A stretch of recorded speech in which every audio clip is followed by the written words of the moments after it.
السلام علیکم مرګرو، زه یم عمران علي او تاسو ګورئ پښتو ټایمز. دا زموږ سره ایډوب پریمیر دی او دا زموږ د ایډوب پریمیر موږ یو نوی پروګرام سٹارټ کو چې زموږ د دې پروګرام له نوی ویډیو ده.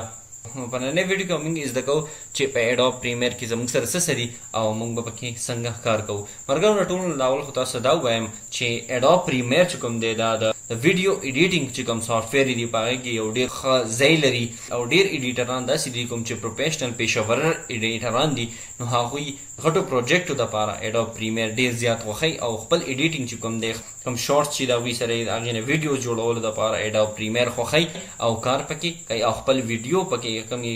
کوم ویډیوز چې هغه پر ترتیب کې کوي او جوړوي. مرګرو په نننۍ ویډیو کې به موږ ګورو چې د ټول نه اول زموږ سره په ایډوب پریمیر کې سري او دا دلته چې دا کوم نوم دی نو دا د دې پروګرام نوم دی او دلته د دې سره چې دا کوم فایل په کوم پر ډي کې سیو کړی یا په سی کې یا په ډیسکټاپ باندې سیو کړی نو د هغې ځای زموږ سره شو کوي او د هغې نوم یې زموږ سره. اوس چونکې دې پروګرام له موږ نوم نه دی ورکړی، دلته انټایټل پروجیکټ راغلی دی. ښه د ملګرو د پروجیکټ باره کې تاسو ته ووایم کوم چې کله چې موږ په ام پیج کې کار کوو یا نور وغیره سافټویرو کې هغې له موږ پروجیکټ نوم نه ورکوو بلکې فایل نوم وله ورکوو. فایل باندې زموږ سره هغه راځي. نو دلته زموږ چې کوم دا ایډیټینګ سافټویر دي که ایډوب فوټوشاپ دی وغیره نور هم نو هغې کې مونږ پروجیکټ استعمالو. د پروجیکټس په ذریعه باندې په خپل کوم ویډیوز چې هغه به ترتیب کې کوو او په هغې کې کار کوو نو هغه د پروجیکټ په ذریعه باندې کوو او بیا چې کله زموږ سره پروجیکټ کوم کار چې زموږ سره مکمل شي نو د هغې نه بیا مونږ خپل فایل وباسو. که فایل بیا به هر قسمه MP3 فایل تی موزي HD تی موزي MP4 فایل تی هم موزي نو هغه ته بیا مونږ وروسته بیا وباسو. انشاءالله هغه به را روان یو ویډیوز کې به زده کوو چې هغه به فایلونه مونږ څنګه وباسو، څنګه به یې فارمیټ کوو او څنګه به د خپلې مرضۍ یو پروجیکټ نوی پروجیکټ کولاو نو هغه به انشاءالله په را روانو ویډیوز کې زده کوو. ښه ملګرو دلته زموږ سره په دې دلته بیا د نورو پروګرامونو په شان فایل دی، ایډیټ دی، کلیپ دی، سیکوینس دی، مارکر دی، ټایټل دی، وینډوز دی، هیلپس دی، اسمبلی، ایډیټینګ، کلر افیکټس، آډیو، ټایټل، لایبرریز وغیره دي. دا به انشاءالله مونږ په نورو ویډیوز کې زده کوو او دا به یو په یو زه تاسو ته ښایم. زما کوشش به دا وي چې تاسو دا ایډیټینګ ایډوب پریمیر چې کوم دی دا په ډېره ښه طریقه او ډېر زر زده کوئ او د دې پیشهور جوړ شئ او هر قسمه کار پکې په خپله مرضۍ وکړئ، چاته پکې مشکلات را نشي. ما ته چې کوم مشکلات راغلي زما چې کومه تجربه نه هغه زه تاسو ته ښیم. تاسو ته به راتلونکي ویډیوز کې به دا هم ښیم چې تاسو ته په کوم ځای کې مشکلات راځي تاسو به پکې څنګه کار کوئ نو هغې باره کې به هم زه تاسو ته وایم او تاسو ته به یې ښایم او انشاءالله تاسو به یې زده کوئ. دا زموږ سره ډېر شی پینلز دي، 15-16 پینلز دي چې په دې کې به موږ څنګه کار کوو، څنګه به پیژنو. په نوې ویډیو کې به دا موږ پینلز پیژنو زموږ سره کم پینلز د سره پاره دی. ښه دا زموږ سره د ټول نه راوړو زه دې ته راځم چې دا زموږ سره ورکینګ ایریا دی. دې ته وایي ټایم لاین ورکینګ ایریا ورته هم وایي. دا د زموږ د کار ځای دی. کوم کار چې موږ کوو، کومې ویډیوز چې په ترتیب کې کوو، کومې ویډیو چې خپل جوړو، افیکټس وله ورکوو، کټینګ پکې کوو یا نور وغیره کار پکې کوو نو هغه موږ ټول په دې ځای کې کوو. دا چې کوم ایریا ده زموږ سره نو دا زموږ سره د ورکینګ ایریا ده. دا به په دې ځای کې به موږ کار کوو او خپل ویډیوز په ترتیب کې کوو. دلته دا د دې ټولز دي، په دې کې موږ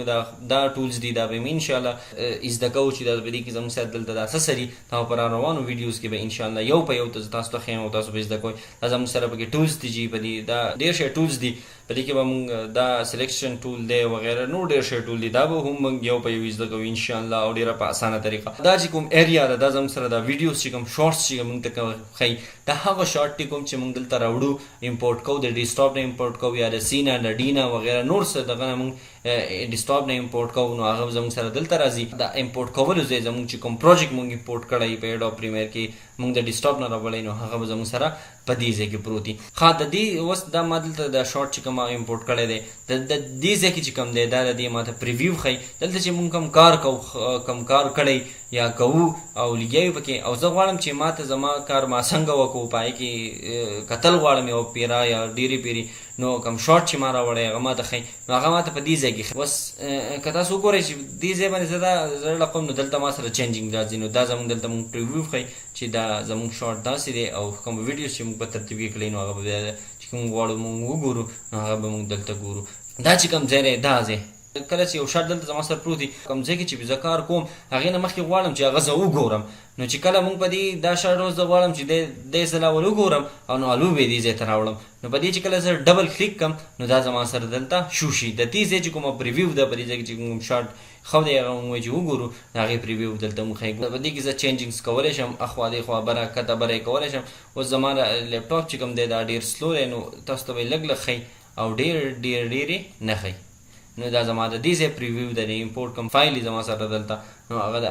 امپورټ فایل دلته پریویو ماته دلته ښایي ښه په دې ځای کې اوس دا زما سره دلته افیکټ کنټرول دی چې دلته که موږ افیکټ خپل پروجیکټ کوم ویډیو چې موږ ترتیب کوو هغې له موږ افیکټ یې ورکړي نو هغې کې موږ سیټینګ دلته په دې ځای کې کوو هر قسمه سیټینګ پکې موږ کولی شو او خپل د خپلې مرضۍ چې سیټینګ کوو نو هغه موږ په افیکټ کنټرول کې هغه زموږ سره لومیټري سکوپ دی اډیوز دي وغیره نور ډېر دغه دي نو دا به انشاءالله موږ په روانو ویډیوز کې دې باره کې به زده کوو دا زموږ سره انفو دی دا پینل د انفو لپاره دی دا د ویډیو چې کومه موږ امپورټ کړې ده د هغې متعلق د هغې موږ ته انفارمیشن ښایي دا زما سره نور ډېر شی پینلز دي دا لومیټري کلر دی په دې کې موږ کلرز کې په ویډیوز کې خپل کلر چینج موږ کولی شو میټا ډیټا ده افیکټس دلته زموږ سره دا دلته هم دي مارکرز دي هسټري ده کیپشنز دی ایونټس نور ډېر شی آپشنز دي دلته زموږ سره چې انشاءالله دا به په روانو ویډیوز کې به یو په یو موږ زده کوو زما به کوشش دا وي چې دا تاسو زده کړئ او پیشور جوړ شئ خپلې ویډیوز چې کوم دی په خپله په ترتیب کولی شئ او فایلونه ترې ویستلی شئ برګرو په نننۍ ویډیو کې دومره بس د بلې ویډیو پورې ماله اجازت راکئ د الله په امان که فرض که زموږ دا ویډیو تاسو خوښه شوي وي نو خپلې مرضۍ کمنټس پور کړئ لایک یې کړئ او شیر یې کړئ هر قسمه سافټویر به انشاءالله مونږ تاسو ته د بنیاد نه وښایو زموږ دا پیج پښتو ټایمز ضرور سبسکرایب کړئ د الله په امان